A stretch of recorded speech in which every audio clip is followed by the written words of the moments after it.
Flowers are one of the most fascinating structures of angiosperms. Incidentally, flower also happen to be the site of sexual reproduction. Flowers contain androecium and gynoecium, which is male and female reproductive structures respectively. We can see a lot of variation in gynoecium of angiosperms. For example, it can be monocarpous, that is, it consists of single pistil, or it can be multicarpous, where we can see many pistil in single flower. Multicarpous gynoecium may be apocarpous, where pistils are free, or it may be syncarpous, where pistils are fused. If we observe structure of pistil, it consists of stigma at the top, style at the middle, and ovary at the base. Stigma is a landing platform for pollens. Style connects stigma to ovary. Ovary contain ovule. Ovule has egg-shaped structure. It remain attached to placenta by funicle.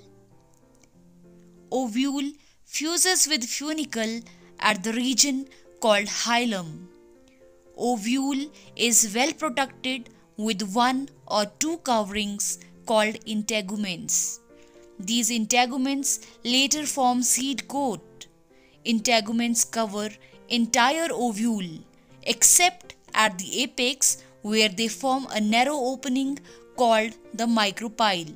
Micropyle is entry point for pollen tube during pollen germination. While micropyle form one end of the ovule, the chalaza form the basal part of the ovule. Central region of the ovule has nucellus, which consists of massive, diploid, thin-walled parenchymatous cells containing reserve food material.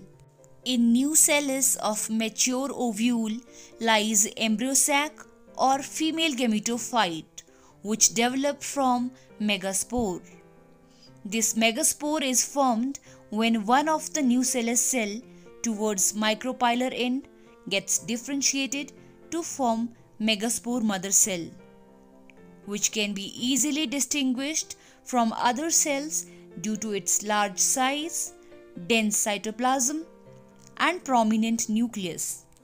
Megaspore mother cell undergoes meiosis to form 4 megaspores, which arrange themselves in linear tetrad. This process of formation of megaspore from megaspore mother cell is called megasporogenesis.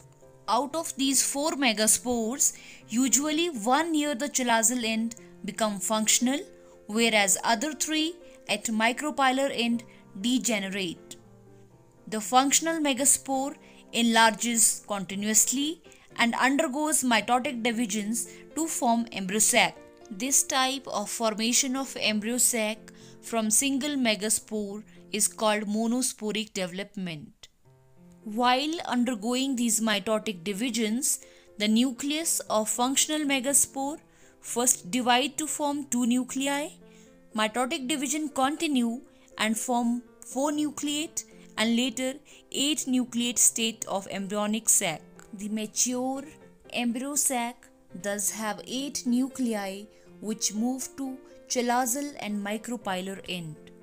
Interestingly, this division is free nuclear division, means only the nuclei will divide, not the cytoplasm.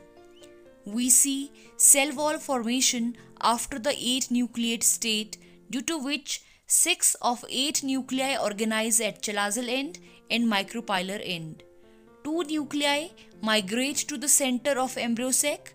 Thus we find embryo sac to be a 7-celled and 8 nucleate state, with 6 cells at the poles and large central cell with 2 nuclei at the center. This typical structure is now ready for fertilization. 3 cells grouped together at chalazal end are called antipodals, whereas 3 cells grouped together at micropylar end are called egg apparatus. While one cell function as egg and other two cells are called synergids. Synergids have special cellular thickenings called filiform apparatus, which guides the pollen grains into synergids during pollen germination.